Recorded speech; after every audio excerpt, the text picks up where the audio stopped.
जय हिंद दोस्तों, practical astrology में आपका स्वागत है। मैं हूं अविनाश और आज इस वीडियो में बात करेंगे गज केसरी राजयोग के बारे में। आपने इस राजयोग का नाम सुना होगा, गज केसरी राजयोग। बड़ा ही प्रसिद्ध राजयोग है, बहुत ही चर्चाएं होती हैं इस राजयोग की।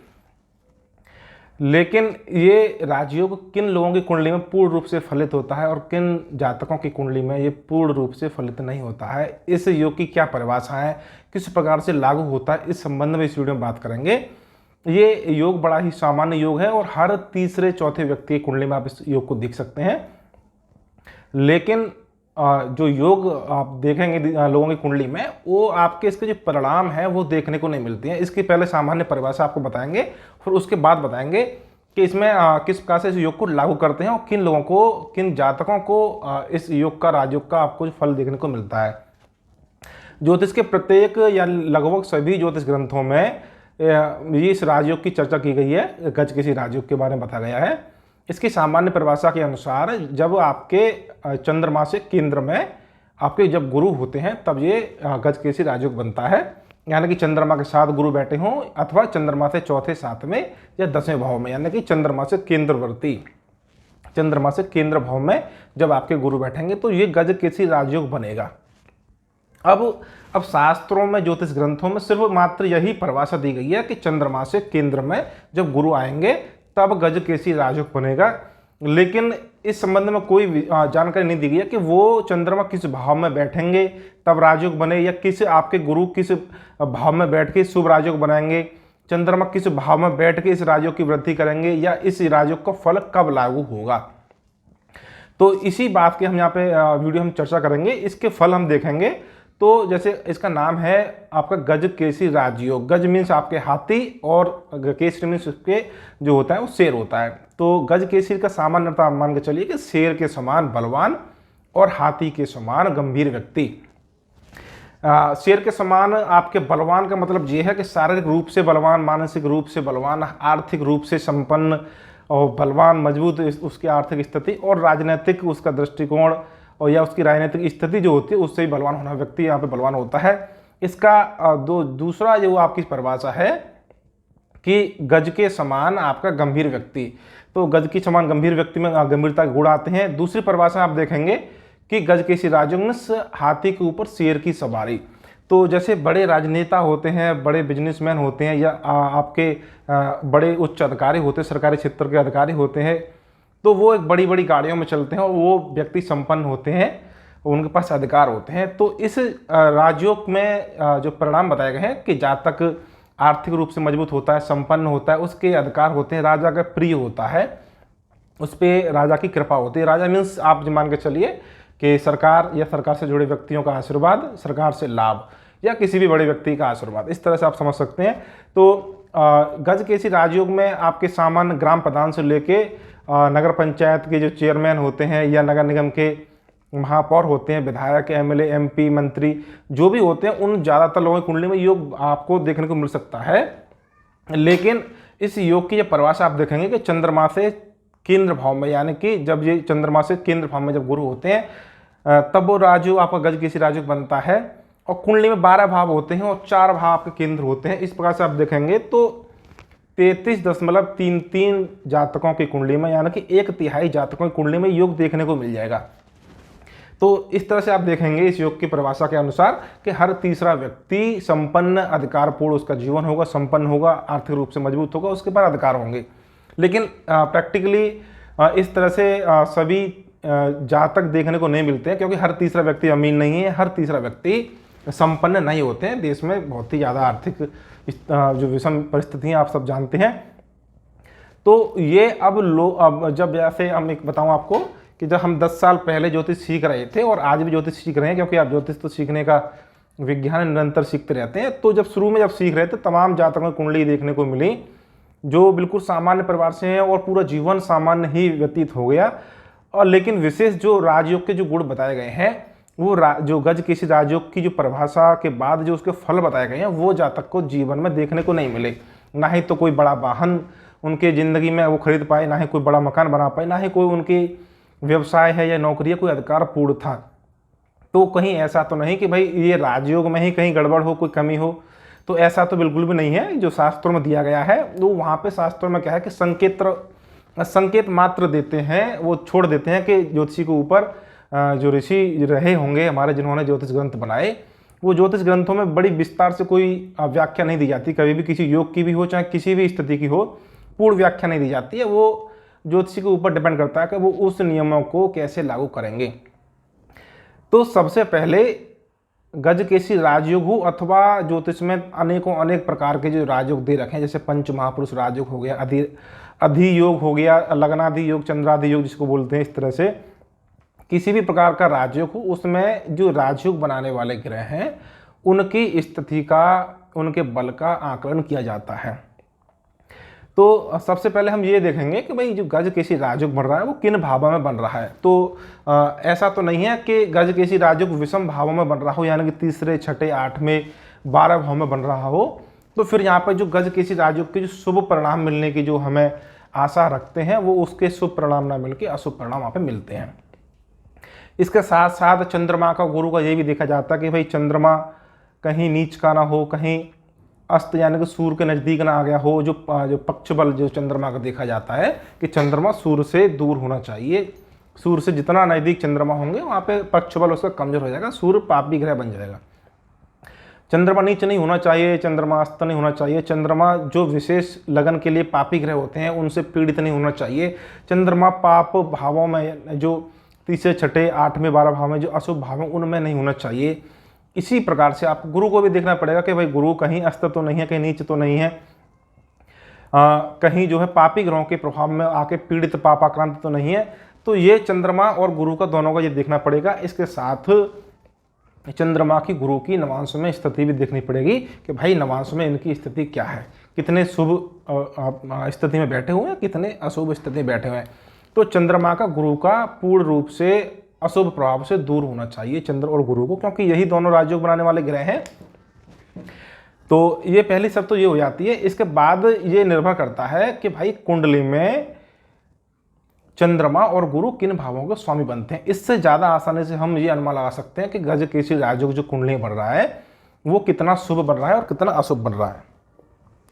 और इसके साथ साथ एक ये भी है कि चंद्रमा के जब साथ गुरु बैठेंगे तब गजकेशी राजयोग का फल अलग होगा, और चंद्रमा से जब चौथे भाव में गुरु आपके बैठेंगे तब उसका फल अलग होगा। चंद्रमा से सप्तम में बैठेंगे तब परिणाम अलग मिलेगा, और चंद्रमा से दशम स्थान में जब गुरु होंगे तब परिणाम अलग मिलेगा। यानी कि चंद्र और गुरु के कारण जो गजकेशी राजयोग बनता है उसके अनेकों अनेक परिणाम, शुभ और अशुभ जो रिजल्ट हैं वो प्रत्येक जातक के लिए अलग अलग हो सकते हैं। लग्नों का विचार ना करके हम यहाँ पे बात करें चंद्रमा के और गुरु के बारे में, तो सामान्य परिणाम मैं आपको बता दूं। जैसे चंद्र और गुरु एक साथ बैठे हुए हैं पूरी कुंडली में और वो विशेषकर शुभ भाव में बैठे हैं, तो चंद्रमा, क्योंकि चंद्रमा लगन का कारक ग्रह है, लगन बोलते हैं आपके रूप, रंग, कदकाठी, आयु, आपका मान सम्मान, आपकी पदवी, आपका अधिकार, आपकी आजीविका। लगन पहला भाव की तरह काम करता है, आपका पूरा पूरा जीवन है उसको निर्धारित करता है, रिप्रेजेंटेटिव करता है। तो चंद्रमा का बली होना बहुत आवश्यक है। भाई जब आपके पास शरीर नहीं होगा तो फिर आपका शुभ परिणाम भुगतने की क्षमता क्या होगी, आपकी जब आयु नहीं होगी, आपका मान सम्मान, आजीविका जो सब है वो चंद्रमा दिखाता है। तो चंद्रमा के साथ जब गुरु बैठेंगे तो आपके शारीरिक रूप से आपको मजबूत बनाएंगे, आपकी आजीविका को बहुत अच्छा करेंगे, आपका मान सम्मान, प्रसिद्धि आपको देंगे। ये चंद्रमा के साथ गुरु का बैठने का परिणाम मिल गया। इसके साथ जब आपके चंद्रमा से चौथे भाव में जब गुरु होंगे तो चौथा भाव यहाँ पे होता है आपके भूमि, भवन, वाहन, माता और मानसिक सुख शांति का। तो फिर वहाँ पर इस संबंध में आपको शुभ परिणाम देखने को मिलेंगे। भाई भवन होगा, वाहन होंगे, गाड़ी होंगी, माता का सुख होगा, माता की तरफ से लाभ मिलेगा, और भूमि भवन का हमें अन्य प्रकार से लाभ मिलेगा, और हमारी मानसिक सुख शांति वहाँ पे बनी रहेगी। तो ये चंद्रमा से चौथे भाव में बैठ के गुरु का अशुभ परिणाम मिल जाएगा, शुभ जो रिजल्ट मिलेगा। इसके साथ जब चंद्रमा से सप्तम भाव में गुरु बैठेंगे तो सप्तम भाव जीवन साथी का, व्यापार का होता है। तो विशेषकर जीवन साथी व्यापार के मामले में, साझेदारी के मामले में आपके जीवन में जो समृद्धि लेके आएंगे, संपन्नता लेके आएंगे और उस संबंध में आपको लाभ देंगे। इसी प्रकार से चंद्रमा से दशम स्थान कर्म क्षेत्र का होता है, नौकरी आजीविका का होता है, प्रसिद्धि का होता है, अधिकार का होता है। तो वो दशम स्थान में जब आपके चंद्रमा से गुरु बैठेंगे तो वो फिर आपके आजीविका के क्षेत्र में वहाँ पे सफलता देंगे। तो ये चंद्रमा के साथ चंद्रमा से चौथे, सातवें, दशम भाव में बैठने का सामान्य परिणाम हो गया। लेकिन अब इससे ज़्यादा महत्वपूर्ण इस बात का है कि चंद्रमा किस भाव का स्वामी और किस भाव में बैठ गया, गुरु किस भाव के स्वामी हैं और गुरु किस भाव में जाके बैठ गए। तो ये आप इस तरह से आप देखेंगे तो 12 लगन होती है, 12 लगन में भी फिर 12 भाव होते हैं और सबकी स्थिति अलग अलग वहाँ पे देखने को मिल जाती है। तो इसके लिए कुछ उदाहरण के लिए हम बता सकता हूँ, जैसे कि इसकी विवेचना बहुत लंबी हो जाती है, लंबी हो जाएगी। आप समझ सकते हैं कि 12 लगन हो गई और फिर 12 लगनों में प्रत्येक लगन में जो है 12 भाव होते हैं और फिर वो गुरु और चंद्रमा जहाँ जहाँ बैठे होंगे उस हिसाब से जो है अपना परिणाम देंगे। तो उदाहरण के लिए मैं कुछ लगनों का उदाहरण आपको दूंगा, वो आप समझ लीजिए कि जैसे कि मेष लगन की कुंडली बन जाती है और मेष लगन में आपके चौथे भाव के स्वामी आपके चंद्रमा बनेंगे और नवम भाव के स्वामी आपके गुरु बनेंगे।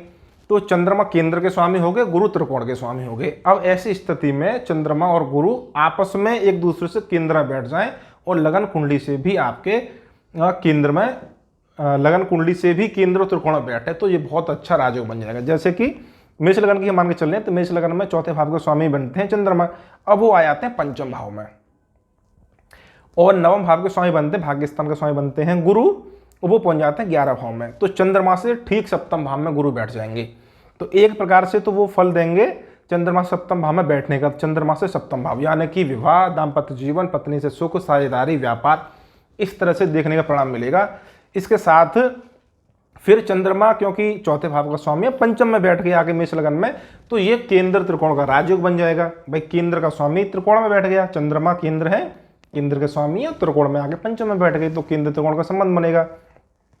इसी प्रकार से जो गुरु 11 भाव में हमने बैठा दिए उदाहरण के लिए, तो गुरु नवम भाव के स्वामी है, 11 बैठ गए लाभ भाव में और ठीक पंचम सप्तम चंद्रमा से सप्तम भाव में बैठे हैं तो ये भी केंद्र त्रिकोण का संबंध बन जाएगा। चंद्रमा केंद्र हो गए, केंद्र के स्वामी हो गए तो गुरु आपके नवम भाव के स्वामी हो गए जो कि त्रिकोण भाव है। तो चंद्रमा का और गुरु का संबंध जो बनता है वो केंद्र त्रिकोण का राजयोग भी बन जाएगा और इसके साथ साथ वो गजकेसरी राजयोग भी बन जाएगा। तो ऐसी स्थिति में ये वाले ऐसी स्थिति में ये चंद्र और गुरु के कारण जो गजकेसरी राजयोग बनता है वो केंद्र त्रिकोण का राजयोग का शुभ फल भी देगा और ऐसी स्थिति में बहुत ही ज़्यादा अच्छे परिणाम मिलेंगे। विशेषकर चंद्रमा संतान के मामले में भी बहुत ज़्यादा शुभ फल देंगे, संतान आपकी बहुत ही ज़्यादा प्रसिद्ध होगी और संतान के जीवन में तरक्की आप होंगी, संतान की तरफ से आपको सुख मिलेगा। गुरु 11 भाव में बैठ जाएंगे तो आपकी आय इनकम के मामले में, प्रसिद्धि के मामले में तो वो वहाँ पे सुफल देंगे। और केंद्र त्रिकोण के राजयोग के कारण वो आपके चौथे भाव का स्वामी भी है चंद्रमा, तो वो आपके चौथे भाव से संबंधित जमीन, भूमि, वाहन, माता, मानसिक सुख शांति, इस प्रकार से सुफल देखने को मिलेगा। अब इसके ठीक विपरीत अब मेष लगन की कुंडली में अब मान के चले चंद्रमा आपके तीसरे भाव में बैठ जाते हैं, चंद्रमा आपके तीसरे भाव में बैठ गए और आपके गुरु आपके छठे भाव में बैठ गए। तो अब ये दोनों अशुभ भाव हो गए। अशुभ भाव होने के कारण अशुभ भाव में जी राजयोग बनेगा तो ये इससे शुभ परिणाम की हमें उम्मीद नहीं करनी चाहिए। अब ये मेष लगन का ही उदाहरण है। इस लगन में अभी तो आपके चंद्र और गुरु के कारण जो राजयोग बन रहा था वो केंद्र त्रिकोण का राजयोग बना रहा था, बहुत ही शुभ परिणाम मिल रहे थे। अब ग्रहों की स्थिति बदल गई, अब चंद्रमा बैठ गए तीसरे भाव में मेष लगन में, मिथुन राशि में, और गुरु आ गए आपके छठे भाव में, कन्या राशि में। तो हालांकि चंद्रमा से चौथे भाव में गुरु तो बैठे हुए हैं लेकिन इनकी स्थिति जो है चंद्रमा गुरु की, एक की तीसरे भाव में है, एक की छठे भाव में है। तो यहाँ पे जितना शुभ परिणाम देखने को मिलना चाहिए था उतना परिणाम नहीं मिलेगा, बल्कि इस स्थिति में नेगेटिव परिणाम और मिल जाएंगे। चंद्रमा चौथे का स्वामी है जो कि भवन, वाहन, भूमि, वाहन, घर, मकान, जमीन, जायदाद इसका है, तो छठा भाव कोर्ट कचहरी का है। तो इस मामले में उल्टा शुभ परिणाम की जगह आपको अशुभ परिणाम मिलने की भी संभावना होती है। कहीं भूमि, भवन, वाहन का कोई कोर्ट कचहरी का कोई केस ना बन जाए। इस तरह से चंद्रमा मानसिक शांति कारक है, चौथे भाव का स्वामी है, अपने से 12वें स्थान तीसरे में चला गया तो वो आपकी मानसिक सुख शांति, घरेलू परिवार का जो सुख होता है उसकी वो हानि कर सकता है। तो ये आप यहाँ पर उदाहरण समझ सकते हैं, यहाँ पे ऐसी स्थिति में अशुभ फल देखने को मिलेगा। इसके साथ आप अब वृष लगन की आप कुंडली देखेंगे तो वृष लगन में भी आपके चंद्रमा तीसरे भाव के स्वामी बनते हैं तो गुरु आपके अष्टम भाव के स्वामी बनते हैं। तो यहाँ पे जो ये उदाहरण आपको इसलिए दिए जा रहे हैं कि आप समझ सकें कि गजकेसरी राजयोग में चंद्रमा किस भाव के स्वामी हैं और गुरु किस भाव के स्वामी, इसका बहुत ज़्यादा महत्व है। और फिर वो किस भाव में बैठे हैं, दोनों ग्रह क्या स्थिति बन रही है, इस बात का भी बहुत ज़्यादा महत्व। तो उसी के सामंजस्य के आधार पे ही शुभ परिणाम देखने को मिलेगा या अशुभ, तभी एक यहाँ पे भविष्यवाणी या अनुमान फलकथन किया जाता है। अब जैसे कि वृश्चिक लगन की कुंडली हो गई, और वृश्चिक लगन की कुंडली में चंद्रमा तीसरे भाव के स्वामी त्रिशड़ा है और आपके गुरु अष्टम भाव के स्वामी, दोनों ही अशुभ भाव हैं। तो अगर ये चंद्रमा वृश्चिक लगन की कुंडली में केंद्र में बैठ जाए और आपके साथ में भी गुरु भी कहीं केंद्र में बैठ जाए, तो देखने के लिए ये आपका गजकेसरी राजयोग बन जाएगा। लेकिन तीसरे और अष्टम भाव के स्वामी होने के कारण ये गजकेसरी राजयोग अशुभ परिणाम ही देगा, क्योंकि इनका आधिपत्य जो स्वामित्व है वो अशुभ भाव से संबंध बन रहा है। इसलिए इस लगन में तभी शुभ परिणाम देखने को मिल सकते हैं जब आपके चंद्रमा तीसरे छठे आठवें 12 भाव में बैठे हों और गुरु भी आपके तीसरे छठे आठवें 12 में बैठ के ही फिर चंद्रमा गुरु का आपस में केंद्र का संबंध बन रहा हो, तभी इस कुंडली में वृश्चिक लगन की कुंडली में शुभ परिणाम देखने को मिल सकते हैं। इसी प्रकार से आप देखेंगे जैसे मकर लगन होती है, एक मकर लगन में भी आपके जो गुरु होते हैं वो 12 भाव के स्वामी और तीसरे भाव के स्वामी होते हैं, और उसके बाद चंद्रमा जो सप्तम भाव के स्वामी होते हैं। तो गुरु का भी आधिपत्य यहाँ पे अशुभ होता है, 12 भाव के स्वामी तीसरे भाव के स्वामी होने के कारण, और सप्तम भाव का स्वामी होने के कारण चंद्रमा भी मार्केश हो जाते हैं। तो इस कुंडली में भी आपके तीसरे छठे आठवें 12 भाव में ही गुरु और चंद्र बैठे हों और फिर एक दूसरे से केंद्र का संबंध बना रहे हो, तभी गजकेसरी राजयोग सुफल दे सकता है। अन्यथा की स्थिति में जैसे वृश्चिक लगन में गजकेसरी राजयोग ज़्यादातर मामलों में अशुभ फल देगा, उसी प्रकार से मकर लगन की कुंडली में भी गजकेसरी राजयोग ज़्यादातर मामलों में अशुभ फल वहाँ पे देगा, क्योंकि ये इनका आधिपत्य यहाँ पे अशुभ बनता है। एक और उदाहरण के हम यहाँ पे दिखाएं, जैसे कि वृश्चिक लगन की कुंडली हो और वृश्चिक लगन की कुंडली में यहाँ पे कुंडली साथ साथ बनाता जा रहा हूँ मैं कॉपी पे। तो वृश्चिक लगन की कुंडली में 6, 7, 8, तो वृश्चिक लगन की कुंडली में आपके 9, 10, 11, 12, तो पंचम भाव के स्वामी बनते हैं आपके गुरु और नवम भाव के स्वामी बनते हैं आपके चंद्रमा, दोनों ही शुभ भाव हो गए। अब ऐसी स्थिति में यदि आपके पंचम भाव का स्वामी दसम स्थान में बैठ जाए, यानी कि सिंह राशि में गुरु, और जो आपके नवम भाव का स्वामी चंद्रमा वो चौथे भाव में बैठ जाए, तो अब आप देखेंगे एक तो यहाँ पे गुरु और चंद्रमा का संबंध तो बढ़ रहा है, एक दूसरे से सप्तम हो जाएंगे, लेकिन साथ साथ केंद्र त्रिकोण का राजयोग भी बन जाएगा। पंचम भाव का स्वामी केंद्र में बैठ जाएगा दसम स्थान में, और नवम भाव यानी कि त्रिकोण का स्वामी केंद्र में चौथे भाव में बैठ जाएंगे, और फिर ये एक दूसरे के आमने सामने हो जाएंगे। तो ऐसी स्थिति में आजीविका के लिए बहुत ही ज़्यादा, और चौथे भाव के शुभ फल जो होते हैं, परिणाम जो रिजल्ट मिलेंगे वो सबसे ज़्यादा अच्छे देखने को मिलेंगे, क्योंकि इस कुंडली में वृश्चिक लगन की कुंडली में गुरु के और चंद्रमा के दोनों का आधिपत्य भी शुभ हो गया और इनकी स्थिति भी एक दूसरे से शुभ हो गई और शुभ जगह बैठी है। इसके ठीक विपरीत आप और अनुमान लगाएंगे तो वृश्चिक लगन की कुंडली लीजिए, वृश्चिक लगन की कुंडली में आपके जो चंद्रमा है वो छठे भाव में आ जाते हैं मान के चलिए, और गुरु आपके 12 भाव में बैठ जाते हैं। तो गुरु 12 भाव में बैठ गए तो पंचम भाव से अष्टम में और लगन से 12 भाव में चले गए, तो ये पंचम भाव की हानि करेंगे। इसके साथ साथ जो नवम भाव के स्वामी हैं वो अपने आपके छठे भाव में आ गए, जो कि नवम भाव की हानि करेंगे, भाग्य की हानि करेंगे। फिर एक दूसरे से गुरु और चंद्रमा आमने सामने हो जाएंगे। तो देखने के लिए यहाँ पे ये लगेगा आपको कि चंद्र और गुरु एक दूसरे के आमने सामने हैं, तो भैया ये जो है गजकेसरी राजयोग बन गया। लेकिन ये बन रहा है छठवें और 12वें भाव में, तो यहाँ पे पंचम भाव से संबंधित हानि होगी, संतान, शिक्षा, इस तरह के वहाँ पे हानि नुकसान देखने को मिलेंगे। खर्चा व्यय ज़्यादा बढ़ जाएगा, कोर्ट कचहरी के मामले खुल जाएंगे, भाग्य साथ नहीं देगा, पिता की तरफ से भी नुकसान वहाँ पे उठाना पड़ेगा। तो यहाँ पे आप ये समझ गए होंगे कि प्रत्येक लगन में जो निर्भर करता है गजकेसरी राजयोग का फल, वो इस बात पर डिपेंड करता है कि भाई गुरु और चंद्रमा किस भाव के स्वामी हैं और फिर वो लगन कुंडली में किस भाव में बैठे हुए हैं। उस स्थिति के आधार पे, उन ग्रहों के स्वामित्व के आधार पे ये निर्भर करता है कि भाई अब गजकेसरी राजयोग का जो फल है वो कितना शुभ मिलने वाला है, किस क्षेत्र में शुभ मिलने वाला है, और कहीं ऐसा तो नहीं है कि उसका फल अशुभ मिलने वाला हो। और इनका जो परिणाम जो अब आप समझ गए होंगे, प्रत्येक लगन के लिए मैंने 3-4 उदाहरण आपको दे दिए, वो आप इसका विश्लेषण और ज़्यादा आगे कर सकते हैं। और इनका शुभ परिणाम जो होता है राजयोग का, गजकेसरी राजयोग का, वो कब मिलेगा, ये सब निर्भर करता है दशाओं के आधार पे और गोचर पे भी डिपेंड करता है। भाई जब आपके गुरु की महादशा चले, चंद्रमा का अंतर चले, तब आपको परिणाम देखने को मिलेगा। चंद्रमा की महादशा हो, गुरु का अंतर हो, तब आपको शुभ फल मिलेंगे। या फिर आपके चंद्रमा जिस नवांश में बैठे हों उस नवांश के स्वामी की दशा चले, या गुरु जिस नवांश में बैठे हों उस नवांश के स्वामी की दशा चले, यानी कि जो दशापति होता है वो अपने नवांशपति का फल देता है।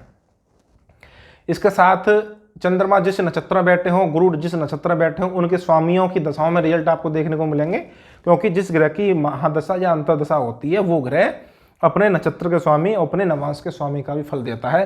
इसके साथ साथ चंद्रमा से शुभ भाव में जब गुरु गोचर करते हैं या फिर आपके गोचर के गुरु जन्म के गुरु से संबंध बनाते हैं, तब आपके इन गजकेसरी राजयोग का शुभ परिणाम देखने को मिलता है।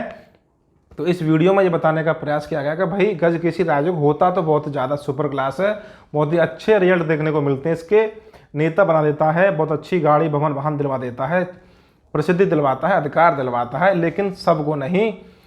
कुंडली हर तीसरे व्यक्ति कुंडली में राजयोग मिल जाएगा ये देखने के लिए, लेकिन सबको इसके शुभ परिणाम नहीं मिलते हैं। शुभ परिणाम देखने की वो आपकी जो तरीका है वो हमने आपको बता दिया। उम्मीद है कि ये वीडियो आपको अच्छी लगी होगी।